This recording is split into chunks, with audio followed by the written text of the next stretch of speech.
स्वागत है मेरे प्यारे मित्रों, जिन्होंने भी इस कहानी का पिछला भाग अभी तक नहीं देखा पहले देख लो। अब कहानी को आगे बढ़ाते हैं।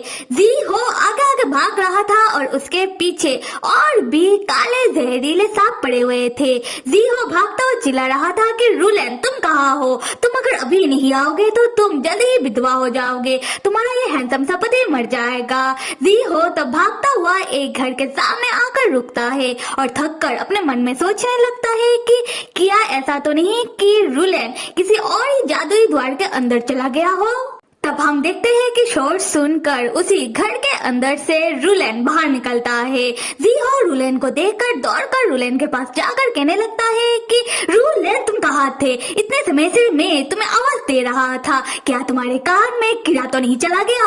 उसके बाद जी हो रूलन को गौर से देखकर सोचने लगता है कि मुझे पता ही था कि हम दोनों एक ही साथ जादुई द्वार के अंदर आए हैं, पर ये सांप मेरे ही पीछे पड़े हैं और देखो इस रूलन को कितने आराम से मेरे सामने खड़ा है। उसके बाद जीहो रूलन का शक्ल गौर से देखकर सोचने लगता है कि मानना पड़ेगा मेरा ये पति हैंडसम तो है। तब हम देखते हैं कि रूलन जीहो को ऐसे देख रहा था कि मानो वो जीहो को जानता नहीं। तब एक सांप आकर जीहो को डसने वाला होता है। जीहो तुरंत साइड हटकर उस सांप को चिल्लाते हुए कहता है कि तुम लोग मेरे ही पीछे क्यों पड़े हुए हो? और तुरंत रूलन को हक करते हुए कहने लगता है कि सच में ये राक्षसी बर्फीला पहाड़ शैतानों का बास है। देखो हम जब से इस पहाड़ में गए हैं हमारे साथ क्या हो गया, हम जादुई द्वार के अंदर गिर गए। पर भगवान का शुक्र है कि रूलन मैंने तुम्हें ढूंढ लिया है, तुम्हारे बिना मैं क्या करता। उसके बाद जी हो रूलन के साथ थोड़ा बदमाशी करने लगता है।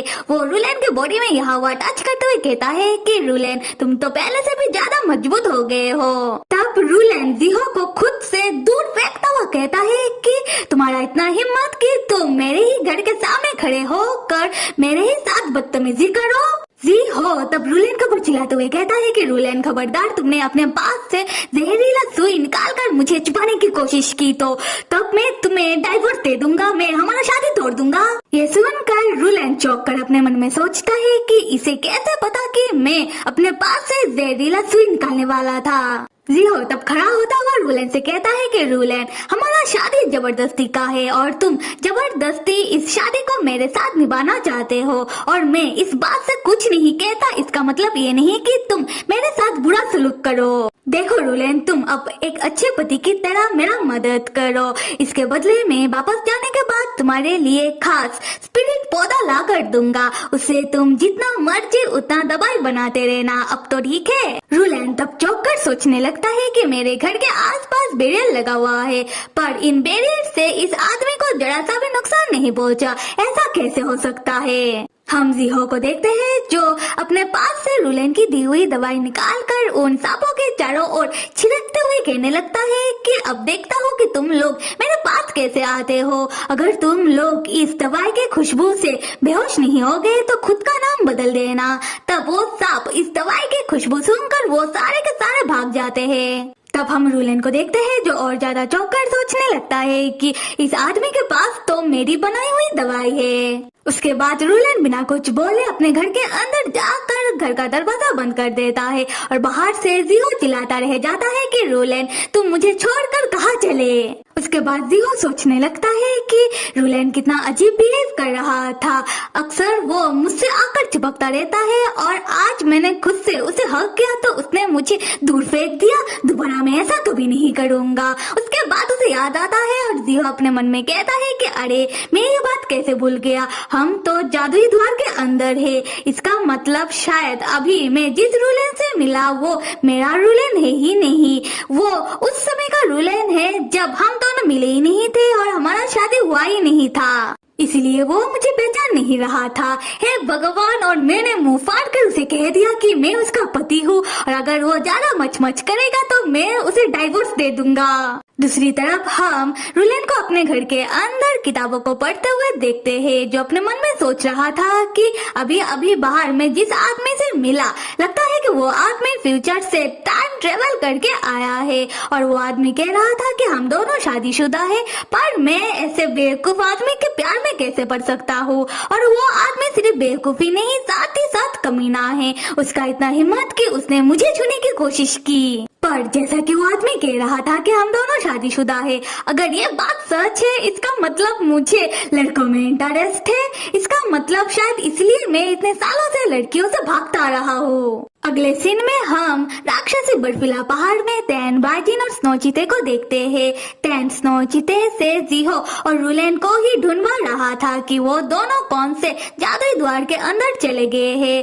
तैन बाजिन से पूछ रहा था कि बाजिन इस गधे जैसे स्नो चीते को जादुई द्वार ढूंढने में इतना समय क्यों लग रहा है। बाजिन कहता है कि देखो तैन, जादुई द्वार अपना प्लेस बदलता रहता है, इसलिए जादुई द्वार को ढूंढ पाना उतना भी आसान नहीं है, तो हम क्यों ना स्नो चीते को और वक्त देते हैं। स्नो चीता जादुई द्वार को ढूंढते ढूंढते रुक जाता है और दौड़कर तैन के कंधों के ऊपर आकर चढ़ जाता है और चीता भाषा में कुछ कहने लगता है। तैन को लगने लगता है कि चीता ने शायद जादुई द्वार को ढूंढ लिया है और तैन बाजिन से पूछता है कि ये चीता कह क्या रहा है। बाजिन तब बहुत सोचने के बाद तैन को बताता है कि तैन चीता जादुई द्वार ढूंढ नहीं पा रहा क्योंकि उसे कमजोरी महसूस हो रहा है। इन शॉर्ट तैन चीता को भूख लगा है। ये सुनते ही तैन चीता के ऊपर भड़क कर कहता है कि क्या तुम्हें भूख लगा है? इसका मतलब तुम्हें जरूर मेरा आइस माउंटेन लोटस को खाने का मन भी कर रहा होगा। बिल्कुल नहीं, अपने सपने में खाना। चीता भाषा में कहता है कि ये लोटस तो मेरा ही है। उसके बाद वो बाजिन के गोद में आराम करने लगता है। तैन चौंक कर सोचता है कि जब देखो ये चीता मुझे गुस्सा दिलाता रहता है, पर वो बाजिन के पास जाते ही बच्चा बन जाता है। बाजिन तैन को नाराज देखकर वो तैन को समझाते हुए कहता है कि तैन, जादुई द्वार बहुत ही कॉम्प्लिकेटेड है और स्नो चीता इस बर्फीला पहाड़ में रहता है, इसलिए उसे पता है कि जादुई द्वार को कैसे ढूंढना है।